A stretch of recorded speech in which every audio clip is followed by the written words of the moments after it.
আমাদের বীর মুক্তিযোদ্ধা পরিবারের সকল সদস্যকে আমি স্বাধীনতা দিবসের শুভেচ্ছা জানাচ্ছি এবং সালাম জানাচ্ছি। আসসালামু আলাইকুম। আমি প্রথমেই আপনাদের প্রতি কৃতজ্ঞতা প্রকাশ করতে চাই।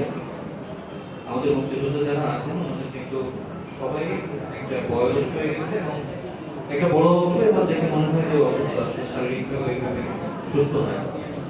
তো আপনাদের এই বয়সে এবং আপনার এই অসুস্থতা নিয়ে আমাদের দূর দূরান্ত থেকে আমাদের উপজেলা পর্যন্ত যে এসেছেন আমি আপনাদের কৃতজ্ঞ। আপনাদের জন্য যে অনুষ্ঠানের আয়োজন করা হয়, আপনাদেরকে ফুল দেওয়া হয়, ছোট একটা টোকেন গিফট রাখা হয়, খাবার দেওয়া হয়, আসলে আমাদের উদ্দেশ্য কিন্তু এটা না। আপনাদেরকে এটার একটাই উদ্দেশ্য, আপনাদেরকে সম্মান করা এবং আপনাদেরকে স্বীকৃতি দেওয়া। আসলে আমরা এই যে একটা ফুলের স্টিক দেই বা ছোট একটা টোকেন গিফট দেই, এটা কিন্তু আমরা ওই যে মূল্য বিবেচনা করতে হবে, এটা আমিও লজ্জা পাবো, আমার জন্য বিব্রতকর, আপনাদের জন্য। আপনাদেরকে এত শ্রদ্ধা জানাতে আমরা এই ধরনের আয়োজন করবো।